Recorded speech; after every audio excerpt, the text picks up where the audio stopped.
Open for radio. What community sounds like. Stay open.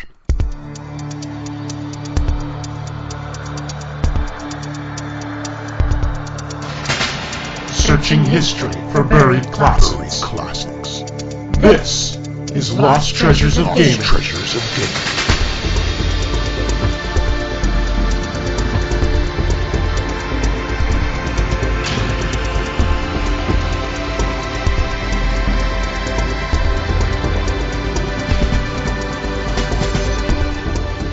Welcome back to Lost Treasures of Gaming, episode number 4. I am your host, Sean Evans, otherwise known as Zion Tane. And I am your other host, Sid Bolton, your gaming archaeologist. You can find me on Twitter at Sid Bolton or on Xbox Live and PSN as Dirk the Daring. That's quite a mouthful. You need to get one and just stick with it. Yeah, that's true. So this week, Sid, we're going to be talking to David Fox, who was one of the founding members over at Lucasfilm Games before it was ever known as LucasArts. That's right, and when it was once a division, part of the computer division of Lucasfilm, which actually went off to become Pixar. Of course, LucasArts stayed off on its own as a development portion from Lucas and stayed there with them until 2013, so that company was around for quite a while. Yeah, and more specifically, This week we're going to be talking to David about one of my favorite Commodore 64 games, Rescue on Fractalus. And we got some really good background information from him this week. Yeah, we did. And it was also one of my favorite games as well. And of course, it also was one of those things like fractals are a very interesting thing, and probably my first exposure to them, at least in terms of the big screen, was actually in the film Star Trek II, which the computer graphics that were done on there were actually done by Industrial Light and Magic, and so some of that technology and the ideas behind those fractals are what led to the creation of the first video game ever known to use fractals. So that's pretty cool. Yeah, it's great. I mean, we'll let David tell the story, but there's actually several firsts in Rescue on Fractalus, and in fact, one of the firsts is probably something you wouldn't expect. Well, we'll let him tell that story. All right, sounds good. Okay, so here is David Fox, who is one of the creators of Rescue on Fractalus.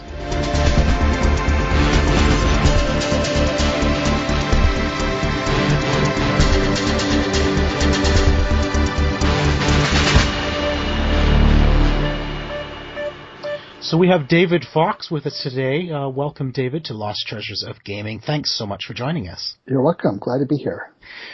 So this week, we want to talk to you mostly about Rescue on Fractalus, which personally was one of my favorite games on the C64 when I was growing up. That and Ball Blazers, actually. LucasArts game, or Lucasfilm, which it was called back then, right? Mm-hmm. Was one of my favorite developers. It really was growing up.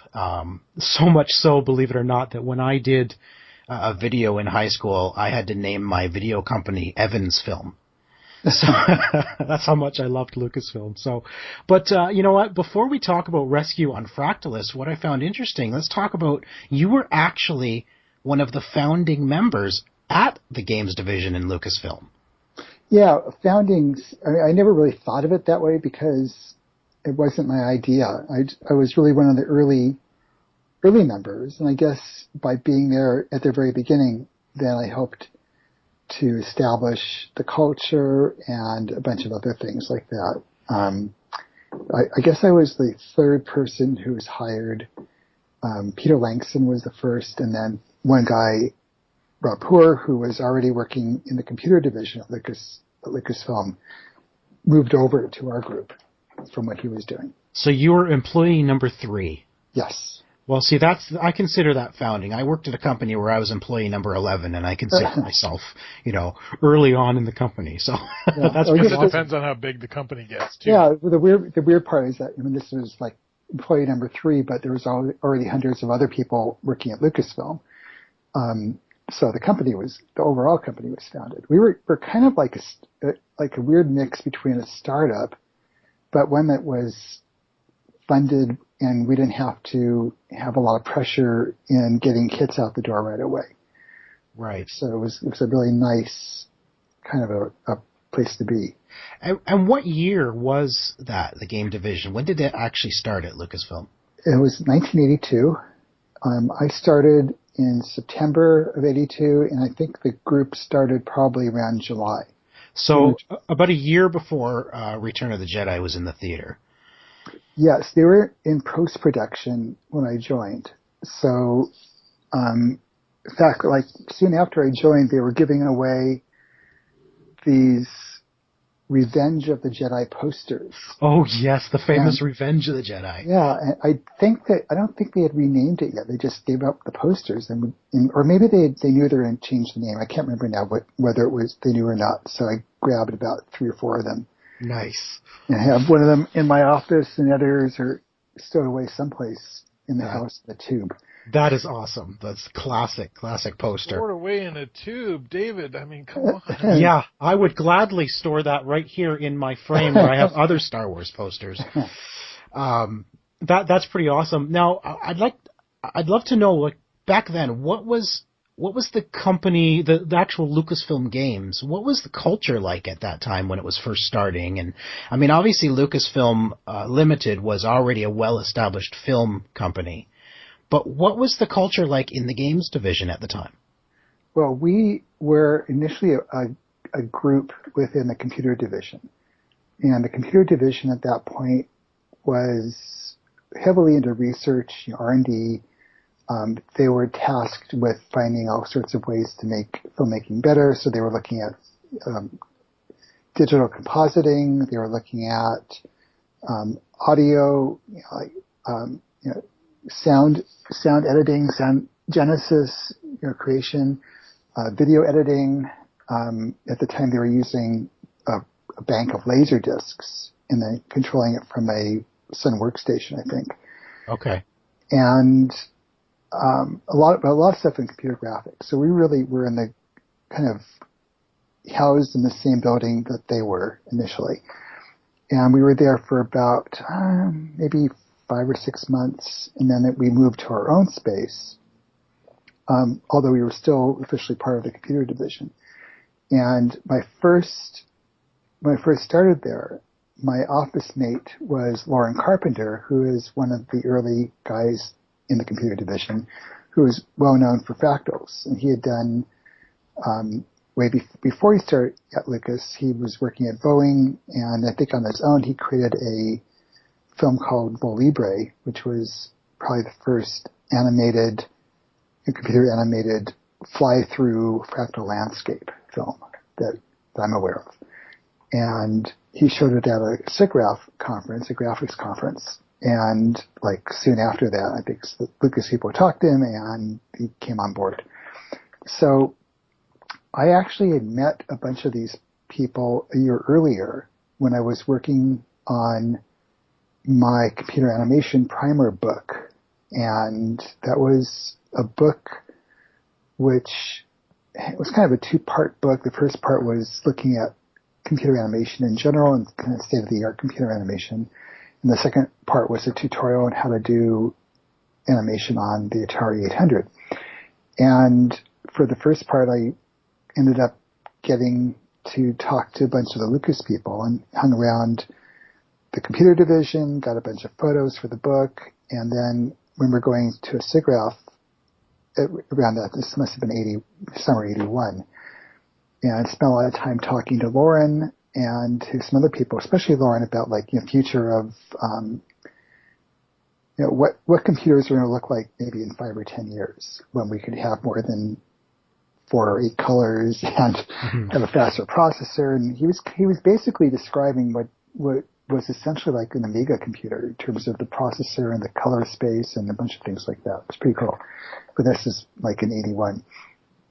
And so when I first joined there, it seemed like a natural for me to share an office with Lauren since we already knew each other. And probably like right in the beginning, I think I asked him if he thought there was any way that we could do a fractal-based game on an Atari 800, which was the first system we were going to build games for, because actually the 800 and the 5200, which is the gaming console that was pretty much equivalent, And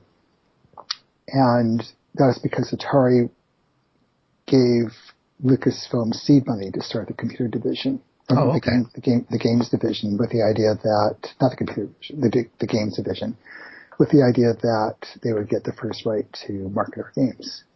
And so Lauren at first thought that it wasn't, kind of laughed and said, no, it's not possible. And then I think he started thinking about it and said, well, maybe it is. And he actually had some ideas. He went, we loaned him an Atari, and he came back a few days later with a working demo that he did in 6502 assembly, and could actually, I think it was running at like 8 to 10 frames per second and kind of flying through this fractal landscape. That was kind of the early version of what Rescue became. So proof of concept was yes, and that it could definitely work. And he was kind of finished on a project for the computer division that he was working with, and they kind of loaned him part-time to work with us to help flesh out the game. That's cool. Now, and that's what eventually became Rescue on Fractalus? Yes. But it wasn't always called Rescue on Fractalus. Right. I think at first it was called, there was a rescue mission, there was Rebel Rescue, I think, at one point. A title that I really liked, which Atari thought was too obscure, was Behind Jaggy Lines. Yeah, that's the one I'm looking at here.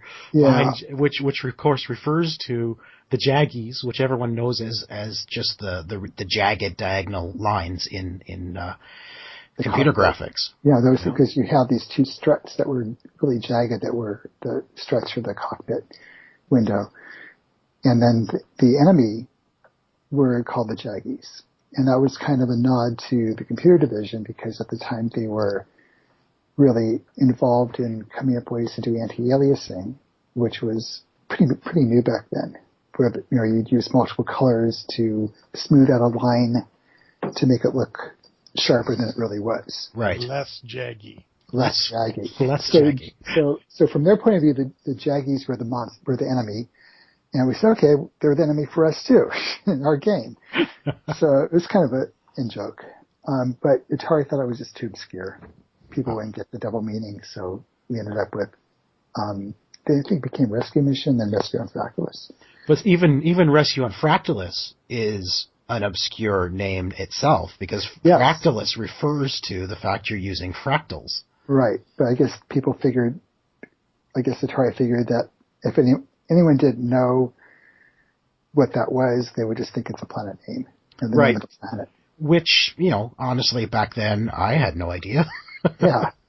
Now, I actually had, and I do still have, your computer animation primer book, by the way, David. So I didn't realize that was your book, so this is kind of a cool thing for me, because I remember having that book and going through that book, because there's also a section on Tron, obviously one of the early films to use computer graphics. And of course, the thing that I found interesting, I loved Fractals, Mandelbrot. So I actually created a piece of software myself called Fractal Construction Set on the Amiga, and I still to this day have a fractal on my office wall that's been with me since I created it. That particular one I created in 1990.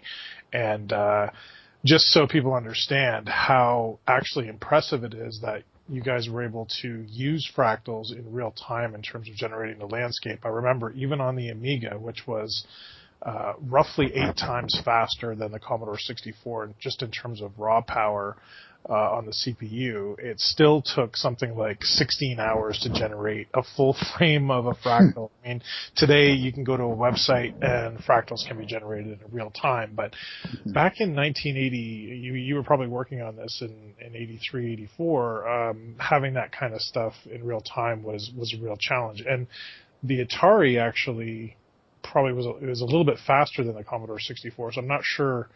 It's interesting to know that you guys originally developed it on the Atari 8-bit computer. And was it a challenge to get the Commodore 64 version to work as well? And would you consider that the Atari version is better, or what are your thoughts in terms of, because you guys actually ported this to an incredible number of systems for the time. I think there's 8 platforms. Yeah, we didn't do any of the porting ourselves. So in the case of the Commodore version, we had a outside contractor who did it. And you're right, that the main stumbling block for the Commodore 64 was that its processor was, I think, 1 megahertz, and the Atari's was like a 1.6 something, 67. Yeah, 1.79. Yeah, 1.79. So that's almost like twice the speed. Not quite. But since most of all the Fractal work is done by the CPU, there's no coprocessor or anything. Increasing that's going to give you a better frame rate. So I think it was running roughly at 6 to 8 frames per second on the Atari, and probably 4 to 6 on the Commodore 64. So it's just going to be a slower experience, slower frame rate. Sound, I think, was probably better on the Commodore, but we did a really good job with the sound on the Atari. And I remember the Commodore, I think, was more flexible in terms of how we did the player missile stuff, the sprites. Right. But otherwise, it really took a hit. I think we tried an Apple II version. I think that was terrible. I think we did a PC version, which was probably CGA, which was awful.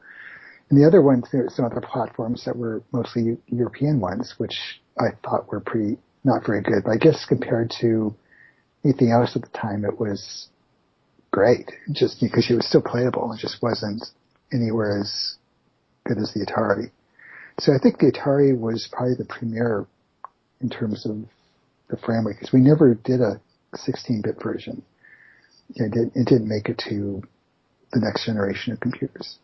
Now, your deal with Atari in terms of them, being sort of having first access to the stuff that you publish, how did that work out in terms of getting the game out? Because I understand that Atari didn't really end up being the lead publisher on this in the end. Is that right? Yeah, well, there are a couple weird things that happened. I mean, we had a version which was pretty close to release in, I think it was the fall of '83. And we gave Atari a couple of discs, one for Rescue, one for Ball Blazer, and for the marketing people to look at and kind of figure out how they're going to market it. And about a week later, the games were on all the bulletin board systems at the time. They had been pirated. And we don't have really any proof other than circumstantial that it was someone at Atari that did it. We were pretty naive. We didn't serialize the game, the code. There was no way to tell whether it was, who the discs were from, because I think we gave out, discs to one of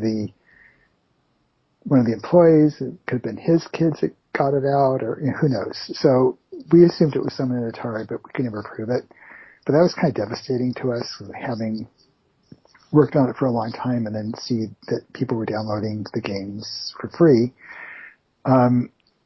We continued to make some improvements. The names changed. I think the pirated versions were Rescue Mission and Ball Blaster. And Atari, for some reason, didn't want to release it in January, which was the Consumer Electronics Show in '84. They wanted to wait till June. And so during that period, we probably really weren't doing too much to enhance the games. They were pretty much done. I think we were doing packaging and other things. And they did show it at the June Consumer Electronics Show, June '84. And then a month later, Atari kind of blew up, and that's when Jack Tramiel bought the company, and all the deals that were in place kind of got renegotiated. And for whatever reason, I guess we felt that it didn't make sense to go through like this. They wanted to change the deal in a way which wasn't okay with us. So that's when we looked for another distributor for a disc version, and that became Epix. And then we had to go back and re-engineer a bunch of stuff to make it a disc version instead of a cartridge version. and disk loaders, and because it was taking a while, we put an animation routine for the loading of the game, and I think it was like another year before it came out for whatever reason. All the production stuff that goes into it. So it's a little frustrating. I'm guessing that most people who've seen the game or played it in those years had the pirated version. By the time the game came out, Atari was already pretty much on the downward trend and kind of leaving, which is why a lot of people probably remember the Commodore 64 version, which probably wasn't pirated in the same way. I'm sure everything got pirated, but not unprotected in the way that the Atari version was.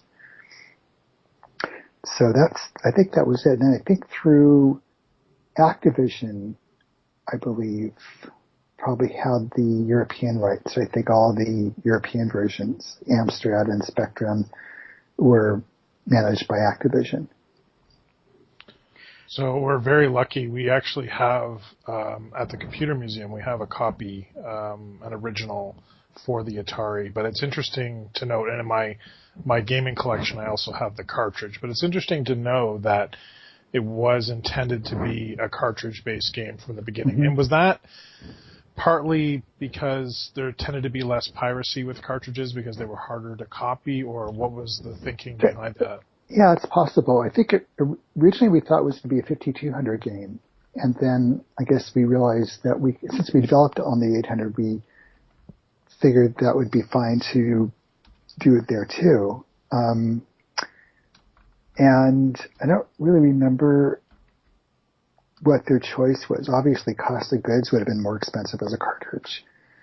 But I think most of the, for 5200 for sure, that everything would be cartridge based. Now, I heard a rumor that I'm looking right now online at the box art for the game, and the guy on the front, the guy that's running around in the suit there, that kind of looks a little bit like you. Yeah, that's me. That's actually there's actually my knees also. I think you can see someone out the window and you can see a pilot's knees and hand. Yep. And that's me also. So I'm in there twice. I'm saving myself. Industrial Light and Magic, or ILM, did the cover and all the production work for the manual for both games. And for Rescue, they built a life-size cockpit, and we had a photo shoot where I got to sit in there, and they set it on fire, and they had some guy standing by with a fire extinguisher in case it got out of control. And I'm sitting in there with I think there's another shot on the back of one of the versions where you can see me in the cockpit, and my hand is like resting on the control stick or something, and I think you can see. I remember having my wedding ring showing, so you feel even more like you got to rescue this guy because his wife is somewhere, and so I was in there a few places, and I think there's at least one shot of me in the manual. And the rest of the people in the manual were the rest of the team. So Peter Langston, Charlie Kellner, Lauren Carpenter, Noah Faustine, who didn't actually work on the game because he came in after we finished, but he was part of the group, and Dave Levine, who did Ballblazer. So I think that's the team you can see these big draggled pilots that look like they've been in a war. They're sitting there in kind of a nice light effect. So you could see the manual online. There's copies. People scanned it. That's pretty awesome. Yeah, that was fun. I want to go back just to when you decided to actually start making this game. You said at first you had an idea to make a game using fractals. Did you have the idea, is Rescue on Fractalus the game itself? Was that your idea? Or, how did the game itself come to be once you decided, let's make a game using fractals? Well, I've been picturing, I was a huge Star Wars fan, and... Well, it's a good thing you were working at Lucasfilm. Well, that was why I took the job. That's why I went after it. Yeah. I was hoping that my first game would be a Star Wars game, and I really liked the experience of, the movies where you're flying first-person experience flying in a TIE Fighter, X-Wing, and, especially X-wing down through the trench, and I wanted that kind of experience. And so I asked about, could we do a Fractal-based Star Wars game, and heard pretty soon that no, all the Star Wars licenses were sold exclusively to other companies, so we couldn't do anything with Star Wars. And that was pretty much the case for most of the time I was there. And I think it wasn't until the early 90s that we first started doing real Star Wars games. And so I still wanted my concept, so it was definitely inspired by that. There's the launch sequence where you're going through a tube was kind of inspired by the launch sequence in, say, Battlestar Galactica, which, TV series in the 70s. And if you remember in the computer animation primer, there's actually a version of like a trench-like thing that I did with color cycling. And, I used the same technique for the launch in the opening of the game. And the rest of it was pretty much just came from me, I guess. The idea of, what you would do down there. I really wanted to, initially it was supposed to be a non-violent game in that you weren't going to be killing people or other creatures. And I've talked about this before when it was finally time to demo the game to George Lucas, which I think was in the summer of '83. I didn't have a fire button that did anything. And he started playing the game and he says, why doesn't the fire button work? Why can't I shoot anything? And I explained my rationale and how I really want it to be non-violent, and you're rescuing people, you're not trying to kill people or things or anything. And he asked me if this was a gameplay decision or a philosophical decision. And I said, well, I guess philosophical. He says, no, I want a fire button. So he put it in, and his other contribution, which was huge, was saying that he thought there should be some more tension in the game. And he said, what if every once in a while the pilot running towards you turned out to be an alien? And that ended up becoming this is a spoiler for anyone who hasn't played the game. That became, the huge thing I think why people remembered, other than the Fractal stuff. There were games afterwards that did a great job, and especially as computers got faster, of first-person flying games. But this probably was like one of the few games that really scared people. And Atari was willing to withhold the mention of that event from their marketing material. It wasn't on the box. It wasn't pictured anywhere. It was alluded to in the back of the manual, first-person account of something terrible happening. But the first time you would actually see this would be not until maybe, was it level 8, I think? So you're playing the game for multiple levels before the first time you get attacked that way. And for anyone who hasn't seen it, just go onto YouTube and search for, Rescue and Fractalus Jaggy pop-up or something. And that really, that was what people remember. I mean, I still get email from people recalling the first time that they played the game and this happened. Yeah. Which, could be hours into they could be hours or days after they first started playing it. Yeah, so. even on the Wikipedia page for Rescue, it says here, according to head developer David Fox, this shock moment made Rescue on Fractalus, quote unquote, the first computer game to really scare people. Yeah. Yeah.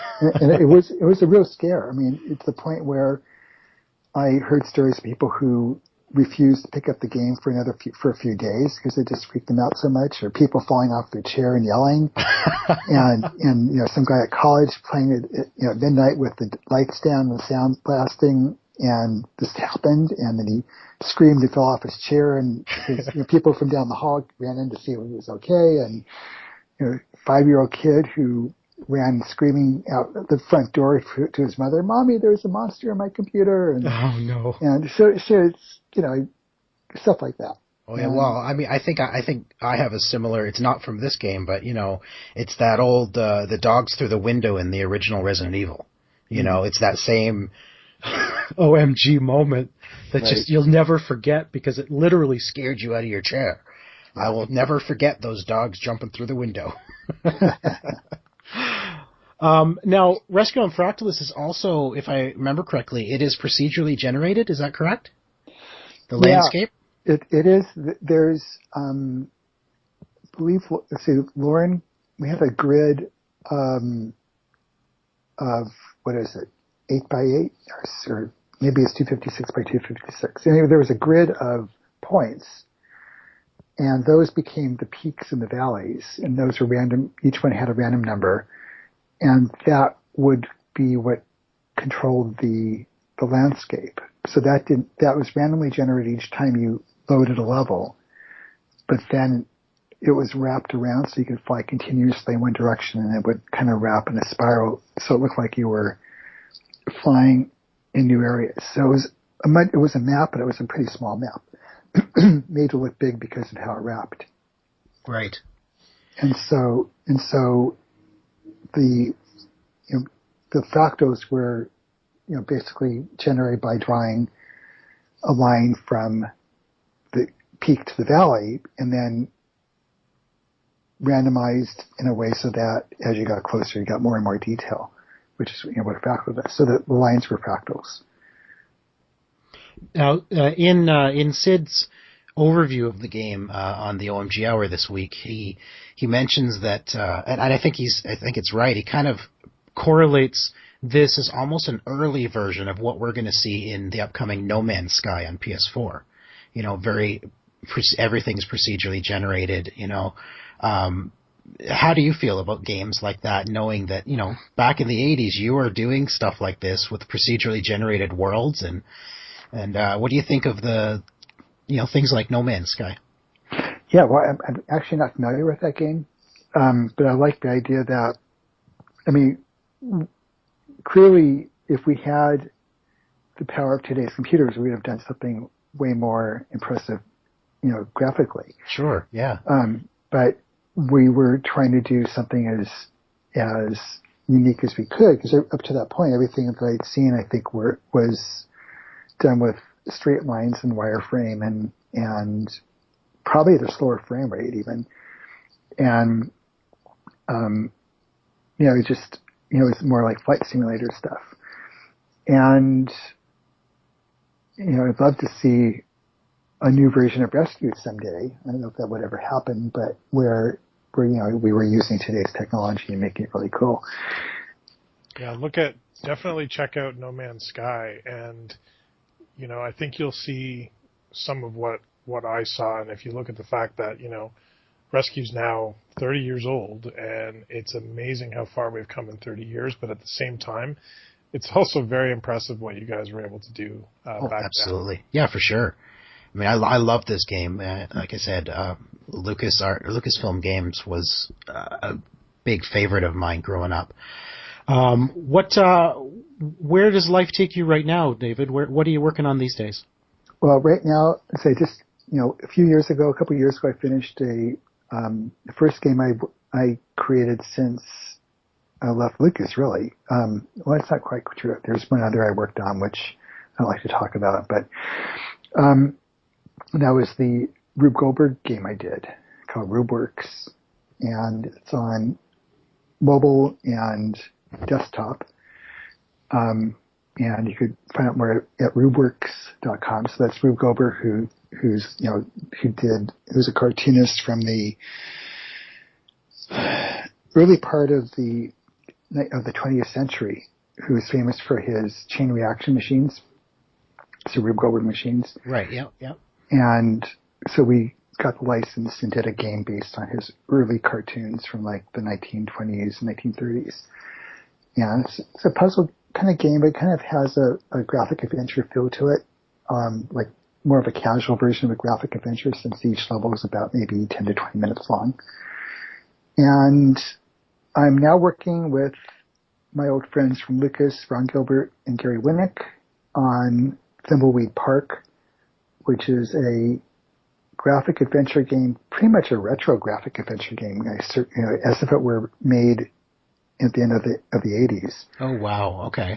And Ron and Gary did a Kickstarter in December that was funded successfully, and they actually just announced today that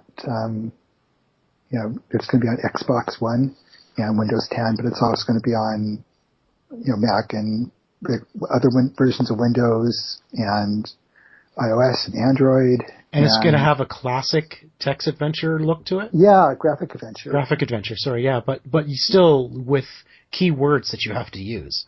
Well, not keywords. It's more like the way we used to do them, which was point and click.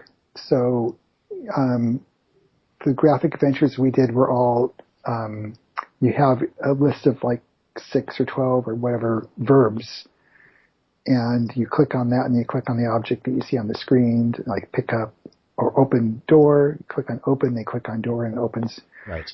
So you don't have to, there's no parser like the Sierra games did. We wanted to avoid having people try to figure out what the programmer imagined were the words to use. Right. So this way made that a lot easier.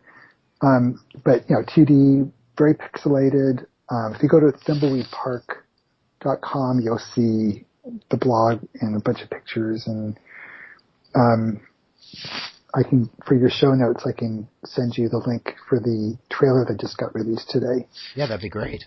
Yeah. And we got Mark Ferrari, who's doing the backgrounds. Mark did the backgrounds for Loom, which was one of the graphic adventures that we did at Lucas, and also for I think most of Monkey Island. And other people who from the old days. So it's kind of like getting the old team together and doing it in that kind of a storytelling way. So it's kind of a weird mix. The art style is probably more Monkey Islandish in terms of the number of colors we can use. We're still doing, the screen sizes range from like 320 pixels wide to like 640 wide. So it's, we get these whole rooms from the artist to put in the game, and they're like this, 2 by 3 inch band on my computer monitor. I have to zoom in all the way to see what actually is happening. So really low res, but it looks great. So you should take a look at that. Yeah, for sure. And is there a release date for this, or has anything been announced yet? I don't think we have a hard release date. I think it's originally doing the Kickstarter. We were talking about 18 months, which would put it in about a year from now. Okay. So yeah, I figure around then. That's pretty awesome. I mean, and even just recently, of course, the new King's Quest came out. So there is a resurgence back to the original adventure games for sure. Yeah, there's some huge benefits because I think part of what happened to adventure games was that each one had to up the production values, and it got more and more refined, and more animation and full screen animation, and more voice and music, and bigger, and to the point where probably in the early 2000s, late 90s, they were so expensive to produce that they probably weren't making their money back. And it just got to be, they kind of blew out the budgets. They're just so big. So we kind of went back to the old resolutions. You really can't do huge things like that. And we're trying to keep that kind of same style. So the budgets are probably a lot closer to what it would have been back in those days. Right. Awesome. David, we're running out of time, but I'm just looking at all the games that you've been involved in, and so many of them are, some of my favorites from the day, like Loom and Zach McCracken. So I'm going to ask you straight here on the podcast, would you be willing to come back in the future on another episode, and we'll pick maybe 1 or 2 of those other games that you worked on and talk about those as well? Sure. Well, I wouldn't do Loom since that wasn't my game. I was probably the director of operations. I probably got credit for that, but I wasn't working on it. That's Brian Moriarty's game. But yeah, Zach McCracken and Indiana Jones: The Last Crusade, and Maniac Mansion were the other three that I worked Maniac on. Mansion. Yeah. That's another classic right there. Yeah. I know Loom wasn't your game, but I'm sure you have some interesting trivia to tell us. Okay, well, we'll definitely have you back on another show because there's so much we could talk about, and this has been great. You've brought back some awesome memories for me personally, and I know for Sean as well on Rescue, so that's great, and it's congratulations on 30 years, and definitely check out No Man's Sky and see what you think, and see if you can see the connection between what you guys did 30 years ago and what they're doing today. I think you'll find that there's an interesting connection there. Okay. So, David, before we let you go, can people follow you on Twitter, or where can they go to get some more information about you? Yeah, I'm on Twitter. I'm at David B. Fox, B as in boy, and that's probably the best place. Okay. I'm on Facebook, but I don't do a lot there, so probably more Twitter. Okay, so David B. Fox on Twitter. Right. Awesome. Uh-huh. David, thanks so much for being on Lost Treasures of Gaming. Okay, thank you. It's been great.